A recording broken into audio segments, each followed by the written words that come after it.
Hi, my name is Ethan, and today I'm gonna give you guys 3 tips to calm yourself whenever you're in a situation where you get overwhelmed. Make sure you guys watch this video all the way through because each of these tips help in its own way. They can be used in any situation, and after watching this video, I hope you guys can implement them into your daily life, making life a little bit easier. So without further ado, let's jump into the first habit. Habit 1, learn the power of breathing. Just breathe. Literally just breathe. Take 3 with me right now.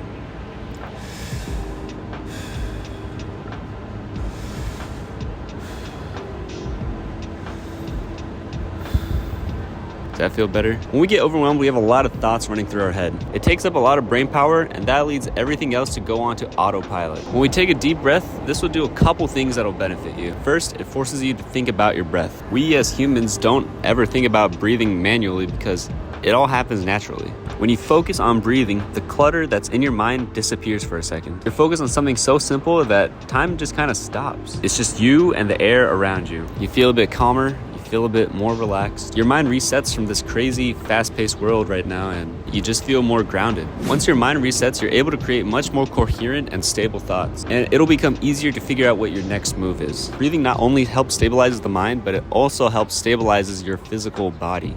A deep breath will fill your lungs with air, much more than you usually take in. Once you breathe out, you emit that feeling of something being lifted from you. Something is literally leaving your body, and that weight being lifted from you gives a feeling of physical calmness. Imagine you wear ankle weights all morning. Once you take them off, you feel much lighter and faster. You feel a lot better walking since all that weight you've gotten used to is no longer there.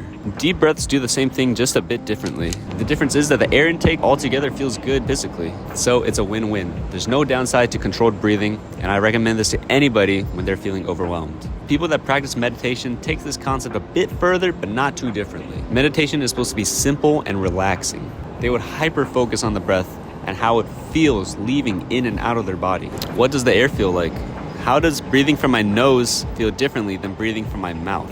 If you guys would like a more in-depth video about this topic, let me know down in the comments below. We're moving on to the next point right now. Habit 2. Take a step back and see the bigger picture. Whenever we feel overwhelmed, it's easy to lose focus on our goals. We get so caught up in all these details that the bigger picture starts getting harder and harder to see. So taking a step back allows you to escape that confusion you're in and lets you see the situation from a bird's eye perspective. When you take a step back, you'll be able to see the roadmap of where you're trying to go. Things will start to feel less claustrophobic, and you'll create space around you, allowing you to get back on track. This, like deep breathing, also helps calm your nerves. Once you get a grasp of the bigger picture, you can then start planning out your next step. You can start thinking logically rather than facing the first problem you run into. Taking a step away from the madness that makes you feel overwhelmed will ground you and make you see things in a different light. If you're on the ground in busy streets, it's hard to see where your destination is. Now compare that situation to them being on top of a skyscraper. With just that change in perspective, you can clearly see where you need to go. You can see the layout and start planning the path you need to take to get to your destination. From that, you can start listing out the things you need to get done, which leads me to my final point, habit 3. List the tasks and order them by level of importance. Notice how I didn't say just list tasks. It's also crucial to level them by order of importance so you can prioritize what you need to work on. When you feel overwhelmed, it's easy to go monkey brain and just start doing the first problem you see,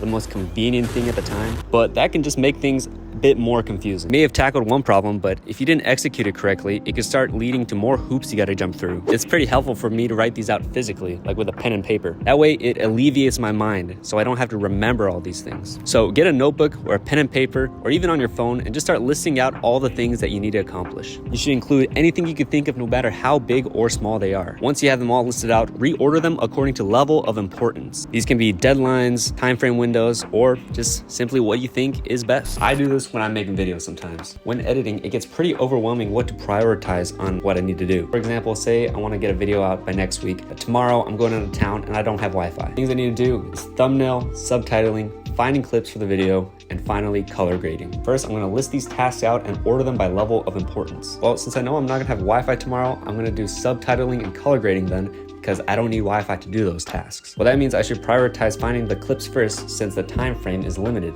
Once I have the clips and I have a rough idea of how I want the video to go, then I can start thinking of the thumbnail. I'd have a more fresh idea in my mind compared to leaving it at the end where I'd kind of have to revisit stuff and just waste more time. Now, that's a very short example, and I know there's a lot more that goes into content creation, but the point is this can be applied to almost any situation. I just hope it conveys a message of the importance of writing a list out. Use it as a guide, and I promise promise you it'll come in handy. It'll keep you on the right path and you'll avoid problems of if you ever end up getting lost. Using these 3 methods, I hope you can start living life a little less overwhelmed. All 3 of these methods help me a lot in life, and I hope it helps you. Anyways, I hope you guys enjoyed the video. Hope you learned something from it, and if you haven't already, go ahead and subscribe. If you enjoyed this kind of content, make sure to hit the like button down below, and if you didn't, tell me why down in the comments. I'm always looking to improve myself. But yeah, it's Ethan, guys. Hope you guys enjoyed this video, and I'll see you in the next one.